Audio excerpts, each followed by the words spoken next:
السلام عليكم ورحمة الله وبركاته. اهلا بحضراتكم في مطبخ اكل هنية على كيفك. النهارده ان شاء الله هقدم لكم بسبوسة المحلات بالظبط، ان شاء الله هتعجبكم جدا. بتطلع طرية ومتشربة السيرب بتاعها، طريقة مضمونة ومقاديرها بسيطة جدا.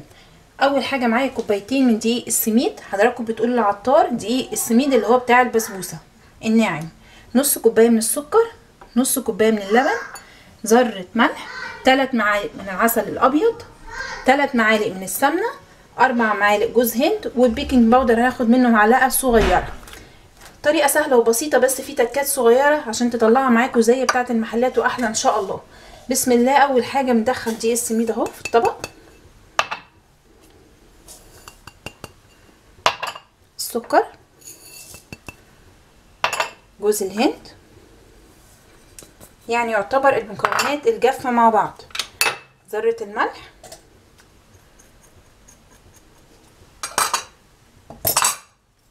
زي ما قلت معلقه صغيره من بيكنج باودر، معلقه الشاي اهي.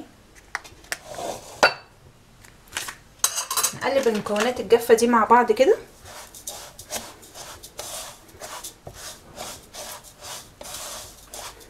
نخلطها كويس.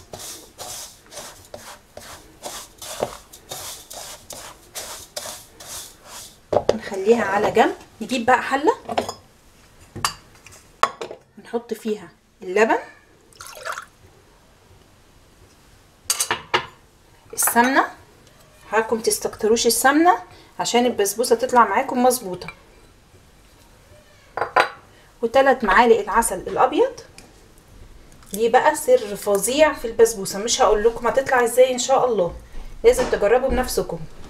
وارفع الكلام ده على النار دلوقتي حالا، يلا بينا مع بعض.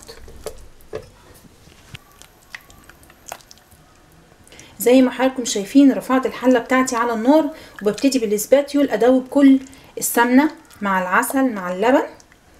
هسيبهم بقى لغايه ما يدخلوا على مرحله الغليان، مش هيغلوا، هيبتدي في الغليان، ونشوف بعد كده خطواتنا عامله ازاي.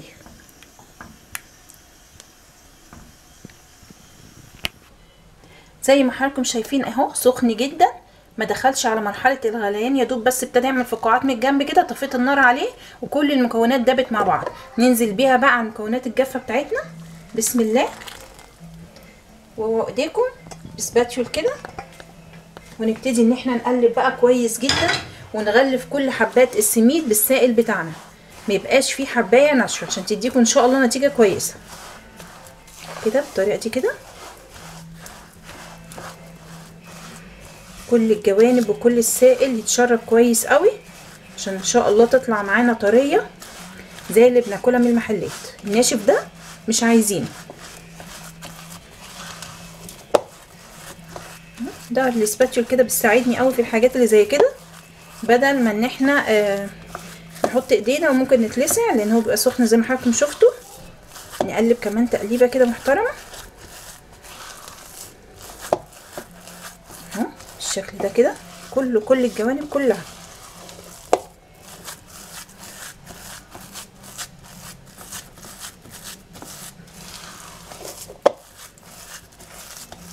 خلاص اتاكد بس ان هي كلها بقت عجينه طريه كده مع بعض، واتشربت كل السائل بتاعي. على طول هنزلها في الصينيه.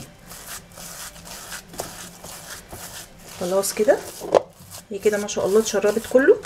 هجيب صينيه عندي مدهونه بالسمنه، زي ما حضراتكم شايفين دهنها سمنه اهو، وابتدي انزل خليط البسبوسه بتاعي، وابتدي ان انا اوزعها. انزل بس كل الخليط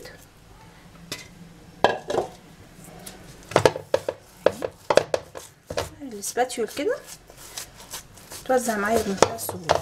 اهم حاجه نظبط بس السمك، ما تبقاش حته مرتفعه وحته نازله، عشان تطلع معانا برده مظبوطه. ولو الامر يحتاج ان احنا نعمل بايدينا مفيش مشكله، بس ان شاء الله مش هتحتاج.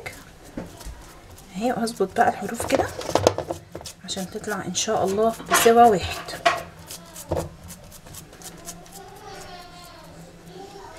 تمام. مش عايزه اي فراغات خالص من الجناب، كل الفراغات اللي هنا دي اظبطها. وممكن بقى ابل ايدي وابتدي اوزع بايدي او اغلس عليها عشان تظبط معايا. طبق كده فيه ميه وابل ايدي طلع في الصوابع كده وابتدي اعمل كده. هنا المرحله دي بقى بتظبط لي الصينيه بتاعتي جدا، وفي نفس الوقت ايدي بتبقى نظيفه ما تلزقش فيها البسبوسه، لان عجينه البسبوسه لينه جدا. لو حطيت ايدي فيها كده هتلزق فيها مش هتظبط معايا خالص. خلاص بقى كده هدخلها الفرن دلوقتي. انا مشغلاه من قبل، هتاخد لون من تحت وبعدين اشغل عليها الشوايه تتحمر من فوق ونطلعها ونقدمها مع بعض. بس تعالوا دلوقتي نعمل السيرب، عشان انا عايزه اعمل السيرب سخن. لازم السيرب بتاع البسبوسه بيبقى خفيف سخن والبسبوسه سخن. يلا بينا. وادي حضراتكم مقادير السيرب بتاع البسبوسه. زي ما اتفقنا بيبقى السيرب خفيف سخن. كوبايه ونص من الميه بنفس معيار الكوبايه، كوبايه ونص من السكر، رشه خفيفه من الفانيليا، وعصير نص ليمونه. ولا اسهل من كده. بسم الله.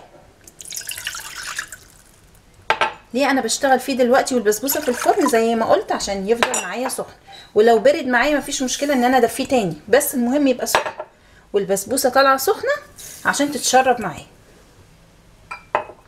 تمام كده اهو. ما اقلبش السكر، انا بنزله بس عشان ما يطلعش على الحواف بتاعه الحله ويسكر بعد كده معايا. عصير النص ليمونه،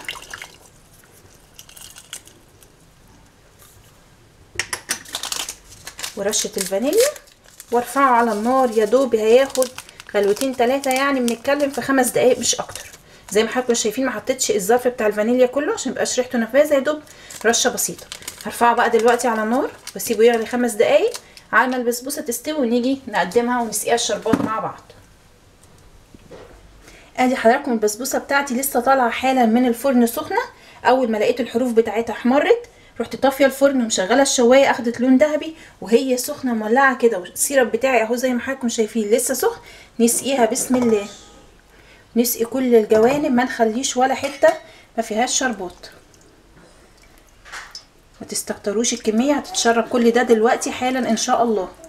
التكايه بقى المهمه دلوقتي ان انا اروح مغطيه على طول البسبوسه بتاعتي، ما اسيبهاش كده، واسيبها حوالي 10 دقايق تتشرب وبعدين نقطعها ونقدمها مع بعض. وادي حضراتكم البسبوسه بتاعتي بعد ما اتشربت كل السيرب زي ما حضراتكم شايفين بسم الله ما شاء الله. مفيش اي سيرب على الوش، اتشربته تماما. معنى كده ان المقدار بتاعنا مظبوط والبسبوسه بتاعتنا مظبوطه جدا. يلا بينا بقى نقطعها مع بعض بسم الله. تقطيعه اللي تعجبكم. الحجم برضو اللي احنا عايزينه، مربعات كبيره او مربعات صغيره. زي ما اتفقنا بعد ما تتشرب السيرب بنغطيها شويه.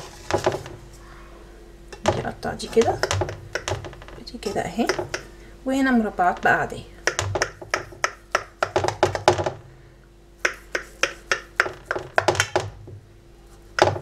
عايزين تقطعوها سمبوكسات برضو في ايدينا، دي بتاعتنا ودي بتاعتنا. شويه بقى من جوز الهند، التزيين ده بقى اختياري جدا. ممكن جدا كنا نحط فول سوداني بس طبعا ايه مش متحمص، او نحط جوز هند زي ما انا ما بحط. اللي عنده بقى مكسرات، لوز، اي حاجه تانية حسب التكلفه وحسب الموجود. بسم الله. ريحتها مش عايزه اقول لكم، لان احنا حاطين في عجينه البسبوسه جوز هند وحاطين فانيليا في السيرب، فمدي ريحه جميله جدا اهو. اخر حاجه الشكل ده زي ما اتفقنا، الشكل ده اختياري جدا. يلا بينا بقى نقطعها مع بعض كده بسم الله. بسم الله الرحمن الرحيم. بصوا حضراتكم الطراوه بتاعتها اهي. عايزه، هي مش مستحمله حتى ان انا اقول لها اقطعها لكم، هي مش مستحمله. عايزه اقطع حضراتكم حته كمان اهي. بصوا الذوبان بتاعها دايبه، مرمله جدا، زي بتاعه المحلات بالظبط، صدقوني وعن تجربه. ان شاء الله هتعجب حضراتكم جدا لما تجربوها باذن الله. اهم حاجه البسبوسه تطلع معانا بالطراوه دي. دايما كل الشكوى ان البسبوسه بتطلع ناشفه عامله زي الكيكه، ما تشربش السيرب. كل العوامل دي والتكات بتاعتها هتلاقوها ان شاء الله في الفيديو بتاعي النهارده، هتعجب حضراتكم جدا. الحته بس الزياده دي عشان نظبط الخلطه بتاعتنا. وزي ما حضراتكم شايفين القاع بتاع الصينيه اهو مفيهوش ولا نقطه سيرب، متشرباه تماما عشان مشينا خطواتنا من الاول مظبوط. طريقه التسويه غطيناها لما شربت، ده مهم جدا. مهم قوي يا جماعه ان احنا نخدم الحاجه عشان تطلع معانا ان شاء الله باحسن نتيجه زي ما احنا شايفين. يا رب الفيديو بتاعي النهارده يكون عجب حضراتكم وتجربوه. لو عجبكم ما تنسونيش من فضلكم لايك وشير وسبسكرايب للقناه. شكرا ليكم والسلام عليكم.